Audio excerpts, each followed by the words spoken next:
All right, let's talk about your body's amazing internal transport system. Now, we all know blood is like this super highway, right? But what if I told you it has a secret partner, one that works silently, behind the scenes, making sure everything runs smoothly? Let's dive in and uncover this incredible partnership. So here's what we're going to cover. First, we'll tackle the why, the big transport problem our bodies have to solve. Then, we'll look at that main highway, blood, and then things get really interesting. We'll discover a leak in the system. That's when we'll meet our unsung hero, lymph. And finally, we'll see how these two work together as this just perfect team. Okay, so let's start at the very beginning. The most basic question is, why do we even need such a complicated system in the first place? I mean, just think about it for a second. Your body is made of trillions of cells. Trillions. And every single one of them needs food, needs oxygen, needs its waste taken away. How on earth does all that stuff get delivered to every nook and cranny? It's a massive logistics problem, right? This really puts it all into perspective. If you're a single-celled organism, life's pretty simple. Your whole body is touching the outside world, so stuff can just kind of move in and out. Easy.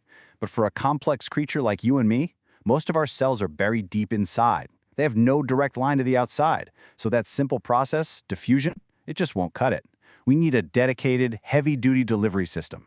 And that dedicated system, that superhighway that gets the job done, is of course our circulatory system, with blood as the main player. And this whole system has 4 key parts. First, you've got the blood itself. Think of it as the fleet of delivery trucks, carrying all the goods, food, oxygen, and hauling away the trash. Then you need a pump to keep the trucks moving, and that's the heart. Third, you need roads. That's your network of blood vessels. And finally, every good highway needs a repair crew, right? For us, that's our platelets, ready to patch up any holes. So what even is blood? Well, scientifically, it's a fluid connective tissue. All that really means is it's a liquid that connects everything in your body. It's got this watery base called plasma, and that's what carries the food, carbon dioxide, and other wastes. And floating around in that plasma are the real workhorses, the red blood cells, which have the most important job of all, carrying oxygen. So far, this system sounds pretty perfect, doesn't it? A super efficient delivery network, but there's a tiny little design feature. You could almost call it a leak. See, to get the goods delivered right to each cell's doorstep, the big blood vessels have to branch out into these incredibly tiny little side streets. We call them capillaries. And here's the mind-blowing part. Their walls are only one single cell thick. That's it. Insanely thin, which is what allows for that super easy exchange of materials. But this brilliant design is kind of a double-edged sword. On one hand, yeah, those super thin walls are absolutely perfect for dropping off the supplies, but on the other hand, they're just a little bit leaky. Some of the stuff escapes. And hey, don't just take my word for it. The science is pretty clear. It says that through pores in the capillary walls, some amount of plasma, proteins, and blood cells escape into intercellular spaces, that space between the cells. And that right there is our leak. So what happens to all this leaked stuff? Does it just get lost, wasted? Nope. This is where the second, unsung hero of our story finally makes its entrance. This is where lymph comes in. So this lymph or tissue fluid, it's pretty much just that liquid that leaked out. It's really similar to blood plasma, but with a couple of key differences. First, it's colorless because it doesn't have any of those red blood cells. And second, it contains a lot less protein.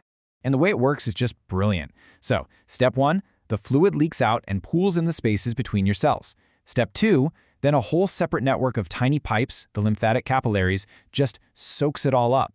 And step 3, those pipes merge into bigger vessels that carry all of that collected fluid and dump it right back into your main bloodstream. The result? Absolutely nothing is wasted. It's a perfect recycling system.